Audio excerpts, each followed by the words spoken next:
భద్రాద్రి కొత్తగూడెం వెళ్దాం. భద్రాద్రి కొత్తగూడెంలో కలప రవాణా అక్రమ పూర్తిగా కూడా జరుగుతోంది. అయితే ఏజెన్సీ ప్రాంతం నుంచి జోరుగా కలప రవాణా అయితే పూర్తిగా తీసుకెళ్తున్న పరిస్థితి కనిపిస్తుంది. ఏపీ, ఛత్తీస్గఢ్ రాష్ట్రాల సరిహద్దుల్లో దట్టమైన అడవులు ఉండటంతోనే కలప రవాణా యథేచ్ఛగా జరుగుతున్నట్లు మనకు తెలుస్తోంది. దీని మీద పుట్టే అప్డేట్స్ మా ప్రతినిధి శ్రీనివాస్ లైవ్ లో అందుబాటులో ఉన్నారు. శ్రీనివాస్, చెప్పండి, కడప రవాణా ఇంత జరుగుతున్నా కానీ, అక్రమ రవాణా జరుగుతున్నా కానీ అధికారులు చూసి చూడట్లు ఎందుకుంటున్నారు అక్కడ? Thank you Varun. భద్రాద్రి కొత్తగూడెం జిల్లా ఆంధ్రప్రదేశ్, అలాగే ఒరిస్సా, ఛత్తీస్గఢ్, మధ్యప్రదేశ్ గతంలో ఒక దశాబ్దం క్రితమే తప్ప అక్రమ రవాణా పూర్తి స్థాయిలో జరిగేదని చెప్పుకోవచ్చు. అలాగే అధికారులు కూడా వాటిని నిలువరించే ప్రయత్నం చేస్తూ కొంత దొరికిన మేరకు పట్టుకొని కలప డిపోలకు తరలించినటువంటి నేపథ్యంలో మళ్ళీ స్టార్ట్ అవుతున్నటువంటి తెలుగు రాష్ట్రాల సరిహద్దులో తెలంగాణ రాష్ట్రం యొక్క కొత్తగూడెం జిల్లా తెలుగు రాష్ట్రాలకు సరిహద్దులో ఉండటం వలన ఈ యొక్క కలప రవాణా కొంతమేర నిలువరి ఈ మందులో గంజాయి ఎక్కువగా స్మగ్లింగ్ ఈ జిల్లా సరిహద్దులో ఉండటం ఇసుక కావచ్చు, అలాగే కావచ్చు పీడిఎస్ రైస్, ఇలా ఈ యొక్క మగు అవకాశాలు ఉన్నటువంటి భద్రాద్రి కొత్తగూడెంని ఎంచుకున్నటువంటి ఏదైతే ఉందో ఒక పంతాను ఏర్పాటు ఈ యొక్క స్మగ్లింగ్ లకు పాల్పడుతున్నటువంటి నేపథ్యం ఈ యొక్క రాత్రులు జరిపినప్పటికీ ఈ యొక్క వాహనాలు తనిఖీలు చేస్తున్నప్పటికీ కూడా యథేచ్ఛగా కలప రవాణా జరుగుతుందని చెప్పుకోవచ్చు.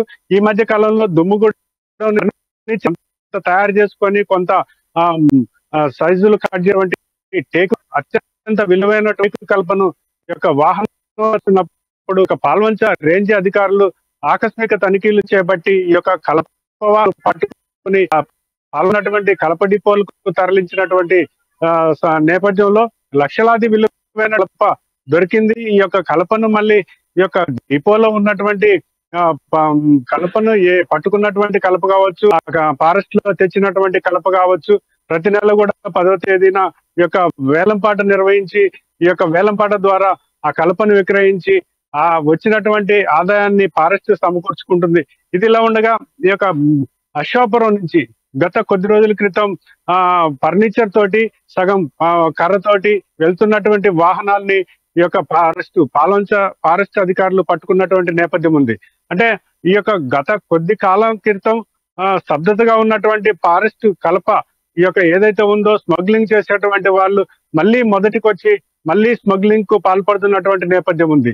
అంటే ఈ యొక్క ప్రాంతం ఏజెన్సీలో ఉండటంతో ఏజెన్సీలో ఉన్నటువంటి ఈ యొక్క అడవుల నుంచి విలువైన కలపను సేకరించి ఈ యొక్క కలపను రాష్ట్రంలోని నగరాలకు విలువైన కలపను తరలిస్తున్నటువంటి నేపథ్యం ఉంది. వీటిని పూర్తి స్థాయిలో చెక్ పోస్టులు ఉన్నప్పటికీ కూడా, అంటే భద్రాచలం నుంచి వచ్చేటప్పుడు బ్రిడ్జి దగ్గర ఈ యొక్క పోలీస్ చెక్ పోస్ట్ కావచ్చు, ఎక్సైజ్ చెక్ పోస్ట్ కావచ్చు, ఫారెస్ట్ చెక్ పోస్ట్ కావచ్చు, ఇవన్నీ ఉన్నా కూడా అవన్నీ దాటేసుకొని వచ్చి ఈ యొక్క కొత్తగూడెం కావచ్చు, పాల్వంచలో బూర్గంపాళ్ళు, సారపాక, ఇలా ఈ ప్రాంతాల్లో ఉన్నటువంటి ఫారెస్ట్ అధికారులకు దొరుకుతున్నటువంటి పరిస్థితి ఉంది. అంటే అక్కడ ఉన్నటువంటి చెక్ పోస్టుల్లో ఉన్నటువంటి అధికారులు ఏం చేస్తున్నారు, వాహన తనిఖీలు ఎందుకు సక్రమంగా నిర్వహించట్లేదు, తనిఖీలు ఎందుకు నిమ్మకు నీరెత్తినట్టు వ్యవహరించడం వల్లనే చెక్ పోస్ట్ లో ఉన్నటువంటి అధికారులు ఇలాంటి దూర ప్రాంతాలకు కలప తరలి వెళ్తుందని చెప్పేసి కూడా జిల్లా ప్రజలు ఆరోపిస్తున్నటువంటి ఉంది.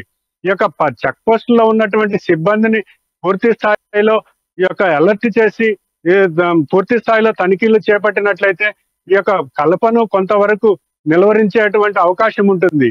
అలాగే స్మగ్లింగ్ జరిగేటువంటి గంజాయి కూడా ఈ యొక్క అంటే భద్రాచలంలో ఉన్నటువంటి చెక్ పోస్టులను దాటవేసుకొని వస్తూ ఈ యొక్క భద్రాద్రి కొత్తగూడెం కావచ్చు, పాల్వంచ కావచ్చు, ఇతర పట్టణాల్లో కావచ్చు దొరికిపోతున్నటువంటి పరిస్థితి ఉంది.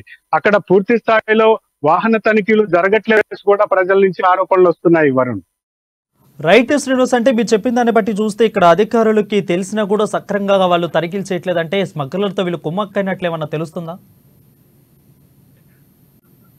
అంటే ఉన్న ఇబ్బంది ఒకవేళ తక్కువ మంది ఉండొచ్చు, తక్కువ మంది విసర్జనకో లేకపోతే తాగడానికో పక్కకి వెళ్ళిన పాఠనాలను తీసుకొని వస్తుండొచ్చు. లేదంటే కనుక ఉన్నటువంటి కొంత లాలూచి పడుతున్నటువంటి కూడా నుంచి అనిపిస్తున్నటువంటి నేపథ్యం. ఏది ఏమైనప్పటికీ కూడా ఇలాంటి స్మగ్లింగ్ ను అరికట్టకపోతే వాటి ఉధృతి ఎక్కేటువంటి అవకాశం ఉన్నది ప్రజలు ఆరోపిస్తున్నటువంటి నేపథ్యం ఉంది. ఏది ఏమైనా కూడా ఎకోస్లు బూర్గంపాడు మండలం బంజర వద్ద ఫారెస్ట్ చెక్ పోస్ట్ ఉంది. ఇంతకుముందు పాలవంచలో ఉండేది. ఇక్కడ ప్రధాన రహదారిపై పట్టణంలో ఉండటంతో యొక్క ప్రమాదాలు జరిగేటువంటి ప్రాంతం అని చెప్పేసి ఉన్నటువంటి చెక్ పోస్ట్ ని అక్కడ ఏర్పాటు చేయండి. తర్వాత అలాగే భద్రాచలంలో బ్రిడ్జి వద్ద ఉంది. బ్రిడ్జి సమీపంలో ఉన్నటువంటి చెక్ పోస్ట్ పటిష్టంగా గతంలో పనిచేసేది. కానీ ఈ మధ్య కాలంలో ఎక్కువగా కావచ్చు, బస్సుల్లో గంజాయి తరలిస్తూ ఇక్కడ పాల్వంచ పట్టణం కావచ్చు, ఇతర పట్టణాల్లో కావచ్చు దొరుకుతున్నటువంటి పరిస్థితి ఉంది. అంటే అక్కడ భద్రాచలంలో ఉన్నటువంటి కేవలం చెక్ పోస్టుల్లో తనిఖీలు సక్రమంగా నిర్వహించకపోవడం వల్లనే ఇక్కడ బయట ప్రాంతాల్లో ఈ యొక్క యథేచ్ఛగా దొరుకుతున్న పరిస్థితి ఉంది. వీటిని నిలువరించే ప్రయత్నం పూర్తి స్థాయిలో అధికారులు, జిల్లా స్థాయి కావచ్చు, రాష్ట్ర స్థాయి అధికారులు కావచ్చు స్పందించి ఈ యొక్క చెక్ పోస్టుల్లో ఉన్నటువంటి సిబ్బందిని అలర్ట్ చేయకపోతే ఇంకా విస్తృతంగా ఈ యొక్క స్మగ్లింగ్ జరిగేటువంటి పరిస్థితి ఉందని చెప్పేసి కూడా ప్రజల నుంచి ఆరోపణలు వినిపిస్తున్నాయి. Varun. Right, thank you Srinivas. అది చూసుకున్నట్లయితే భద్రాద్రి జిల్లాలో ఇంకా అక్రమ రవాణా అయితే కొనసాగుతుంది. అటు ఛత్తీస్గఢ్, ఏపీ, ఇటు ఒడిశా సరిహద్దు ప్రాంతాల్లో అడవులు దట్టంగా ఉండటంతోనే ఈ కలప రవాణా, అక్రమ రవాణా అయితే పూర్తిగా జరుగుతుంది. అధికారులు కూడా కొంతమేర పట్టించుకున్నట్టు వ్యవహరిస్తున్నట్లు కూడా, అంటే కుంభకైనట్లు కూడా అక్కడ ప్రజలు ఆరోపిస్తున్నట్లు కూడా తెలుస్తుంది. Thank you Srinivas.